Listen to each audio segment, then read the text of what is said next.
Scholarship live अपडेट्समध्ये मी किरण Kshirsagar sir आपणा सर्वांचं स्वागत करतो.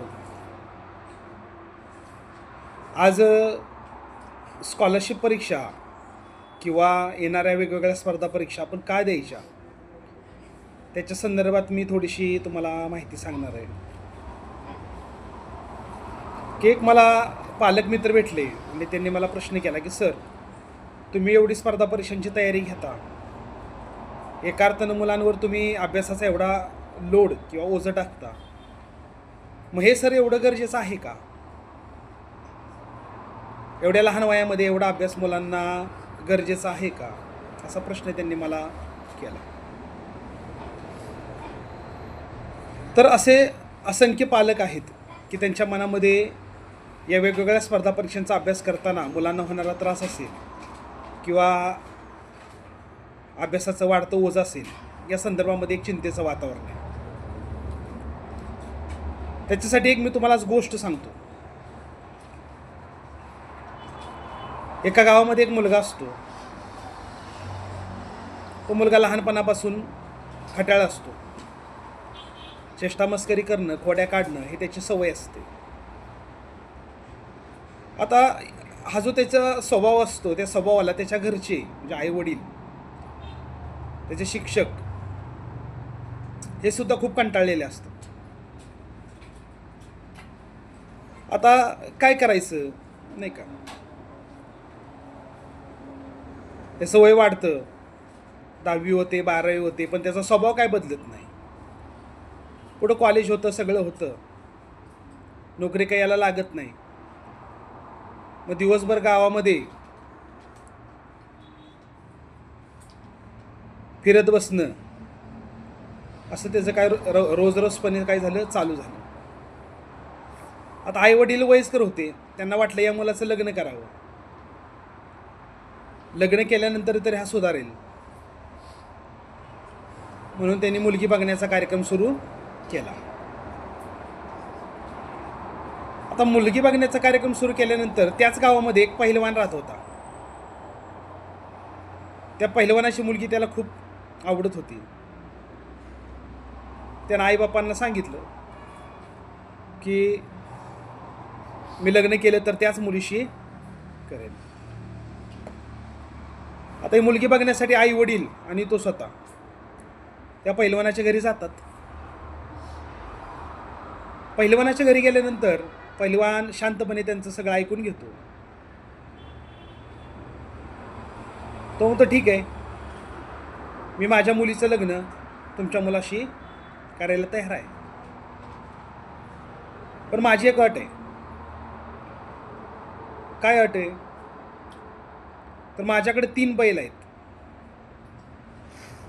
या 3 बैलापैकी एका बैलाचं फक्त शेपूट पकडायचं. या 3 बैलापैकी फक्त एका बैलाचं शेपूट पकडून दाखवायचं, मी माझी मुलगी तुमच्या मुलाला द्यायला तयार आहे. आता ही विचित्र अट ऐकून त्या मुलाचे वडील गोंधळले की ही कसली अट? तुम्हाला मुलगी द्यायची नाही तर तुम्ही सरळ सरळ सांगून टाका. पण मुलगा उतावीळ झालेला, त्याला लग्न करायचं होतं. तो म्हणतो, आईवडिलांना म्हणतो मी तयार आहे. मग त्या पहिलवानाचं घर असतं, 3 खोल्या असतात. शेवटच्या खोलीमध्ये 3 बैल बांधलेले असतात. याला पहिल्या म्हणजे सुरुवातीच्या दारामध्ये उंबऱ्यामध्ये उभं केलं जातं. पहिला इशारा करतात. पहिला इशारा होताच पहिल्या बैलाचं दावं सोडलं जातं. आता पहिल्या बैलाचं दावं सोडल्यानंतर तो येतो. तिसऱ्या, दुसऱ्या, पहिल्या खोलीमध्ये आल्यानंतर तो उंबऱ्यात उभा असतो. त्याचं शेपूट पकडणार, पण तो बैल इतका आडदांड होता की काही काळाच्या आतच तो काय झाला, निघून गेला. आता निघून गेल्यानंतर त्याला वाटतं एक संधी गेली, पण अजून 2 बैल आहेत. आपल्याकडं अजून 2 संधी आहेत याचा विचार करून त्याला थोडंसं हायसं वाटलं, बरं वाटलं. पुन्हा दुसरा इशारा केला जातो. दुसऱ्या बैलाचं दावं सोडलं जातं.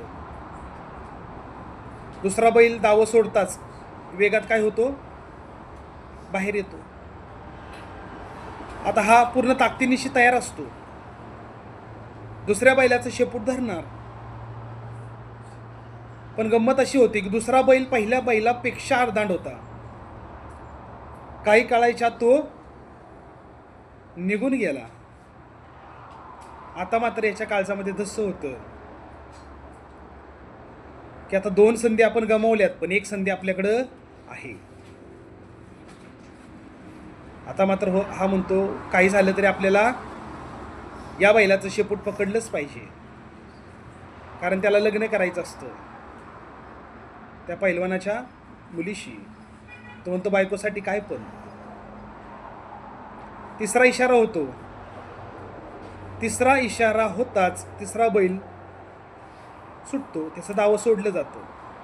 हा पूर्ण जीव एकवटून पूर्ण ताकदीनिशी तयार असतो. बैल येतो, तिसऱ्या, दुसऱ्या, पहिल्या खोलीत येतो. हा शेपूट पकडणार, पण काय आश्चर्य, त्या बैलाला शेपूटच नसतं. त्या बैलाला शेपूटच नसतं. सध्याचं युग हे स्पर्धेचं युग आहे मित्रांनो, आणि या स्पर्धेच्या युगामध्ये जर टिकायचं असेल तर आपल्याला आलेल्या संधीचं सोनं केलं पाहिजे. स्कॉलरशिप परीक्षा असू द्यात, नवोदयसारखी परीक्षा असू द्यात, सातारा सैनिक स्कूलसारखी परीक्षा असू द्यात, किंवा कोणतीही परीक्षा असू द्यात, या परीक्षेमध्ये आपण संधीचं सोनं केलं पाहिजे. कारण संधी ही चहात बुडवलेल्या बिस्किटासारखी असते. संधी ही चहात बुडवलेल्या बिस्किटासारखी असते. जर वेळेवर आपण चहात बुडवलेले बिस्किट वेळेवर जर आपण नाही खाल्लं तर ते पडून जातं. म्हणून स्कॉलरशिप परीक्षा किंवा वेगवेगळ्या स्पर्धा परीक्षा या आपल्या आयुष्यामध्ये आलेल्या संध्या आहेत.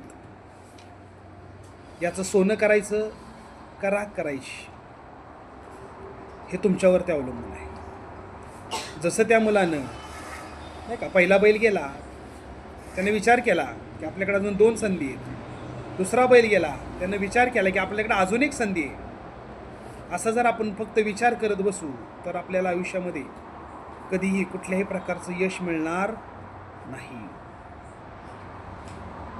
धन्यवाद.